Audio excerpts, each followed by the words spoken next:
Assalamualaikum ayah bunda semua.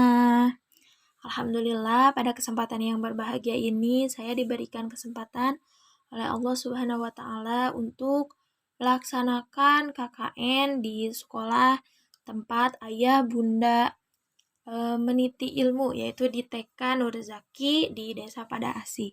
Sebelumnya perkenalkan, nama saya Cucu Ropiatul Khairiyah. Saya mahasiswa pendidikan bahasa Arab dari Universitas Pendidikan Indonesia. Baik, pada kesempatan yang berbahagia ini, saya akan membawakan sebuah materi terkait peran orang tua dalam menumbuhkan budaya literasi pada anak usia dini. Masa usia dini pada anak atau yang disebut juga dengan istilah golden age merupakan masa yang baik bagi orang tua dan juga guru untuk menumbuhkan dan mengembangkan kemampuan awal literasi pada anak-anak usia dini. Menurut Undang-Undang Nomor 3 Tahun 2003 terkait Sistem Pendidikan Nasional, anak usia dini itu merupakan anak yang berusia 0 sampai dengan 6 tahun. Kemudian, apa itu literasi? Secara garis besar, literasi sendiri ialah istilah umum yang merujuk pada kemampuan dan keterampilan seseorang dalam membaca, menulis, berbicara, menghitung, juga memecahkan masalah dalam kehidupan sehari-hari. Literasi sangat penting bagi anak karena mampu meningkatkan kecerdasan yang anak miliki. Literasi awal anak usia dini adalah suatu usaha untuk mengenalkan kepada anak secara dini mungkin kegiatan membaca. Nah, literasi awal anak usia dini bukanlah mengajari anak usia dini untuk membaca. Tujuan utama dari literasi awal ini adalah untuk memberikan fondasi kepada anak usia dini agar mereka lebih siap ketika di kemudian hari belajar membaca sesungguhnya.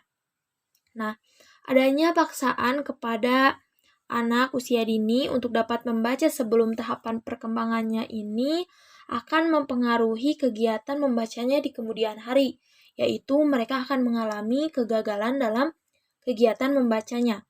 Maksud dari kegagalan di sini adalah ketika anak sedang belajar membaca yang sesungguhnya, anak itu cenderung akan merasa malas untuk membaca karena mereka tahu bahwa kegiatan membaca itu bukanlah sesuatu yang menyenangkan ataupun mengasyikkan. Nah, kemudian lalu kapan sih usia yang ideal untuk belajar membaca? Nah, ada beberapa pendapat. Yang pertama menurut Thomson pada tahun 1970 menyatakan bahwa waktu yang paling tepat untuk belajar membaca itu adalah ketika anak-anak kita duduk di TK, maksudnya sudah memasuki masa pendidikan di TK.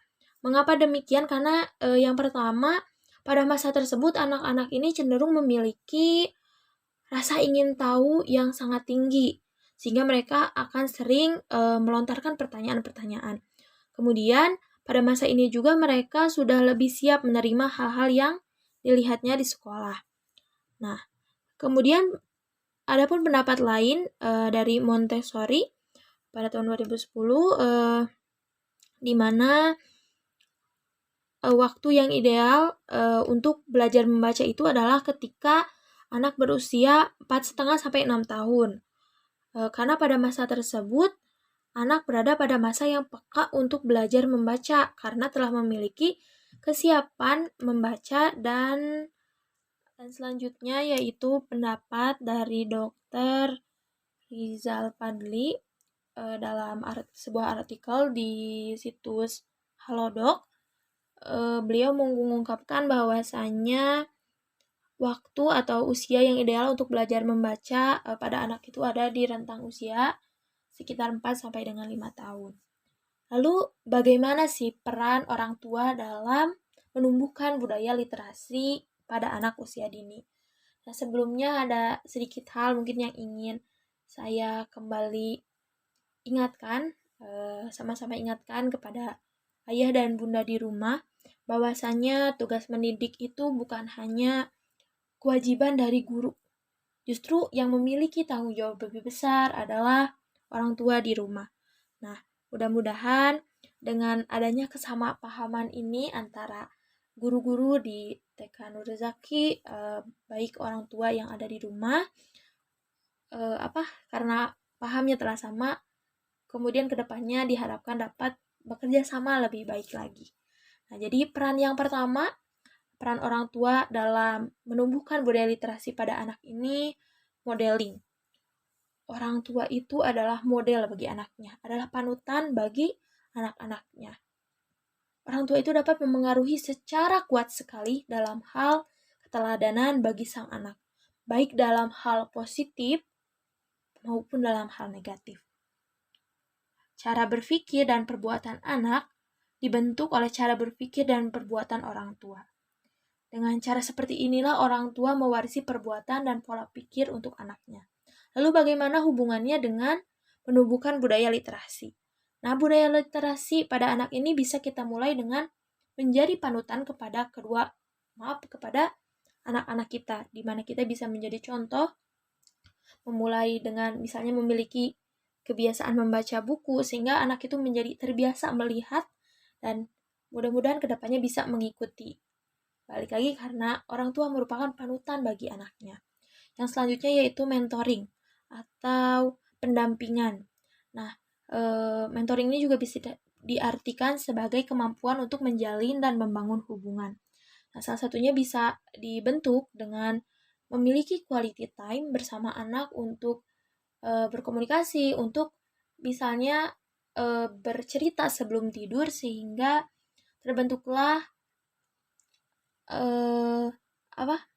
hubungan yang baik, yang mana mentoring ini bisa menjadi pendorong terhadap tumbuhnya budaya literasi pada anak-anak.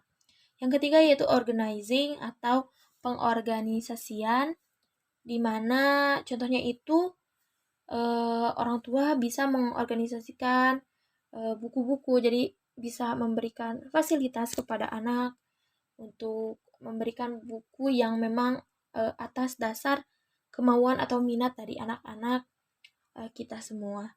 Selain itu juga orang tua bisa membantu dan membimbing anak ketika mengerjakan tugas yang ada di sekolah. Juga yang paling penting, orang tua juga bisa memberikan mengorganisasikan waktu untuk anak, di mana saatnya waktu anak untuk belajar dan mana saat anak untuk belajar. Nah, itu sangat penting, di mana peran orang tua itu dapat menimbulkan atau dapat memberikan dampak yang sangat baik kepada anak-anak, karena mereka akan sudah terbiasa gitu memiliki waktu belajar dan memiliki waktu bermain. Dan yang terakhir yaitu teaching atau mengajar. Jadi orang tua juga merupakan seorang guru yang ada di lingkungan keluarga. Nah, orang tua bertanggung jawab dalam segi fisik maupun materi, tapi juga orang tua juga memiliki tanggung jawab dalam mendidik. Nah, dalam mendidik ini mungkin bisa bersama-sama dengan sekolah, orang tua bisa mengajarkan kembali apa yang telah diajarkan di sekolah. Misalnya jika diambil dari kegiatan sehari-hari yang ada di TK Nur Zaki, di sana kami memiliki program atau mengacu pada program membaca Candol Rawdoh. Nah, jadi ketika di sekolah mereka sudah belajar membaca bersama bunda-bunda yang ada di sekolah, kemudian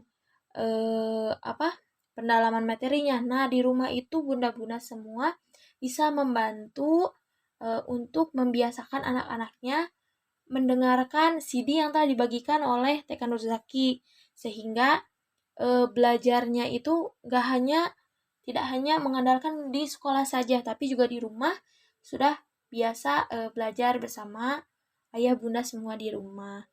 Jadi jangan lupa untuk selalu mendengarkan atau selalu menonton CD pembelajaran membaca Candol Rawdoh yang telah diberikan oleh sekolah. Mungkin sekian saja yang bisa saya sampaikan. Mohon maaf bila ada kata-kata yang kurang berkenan. Akhirul kalam, wassalamualaikum warahmatullahi wabarakatuh.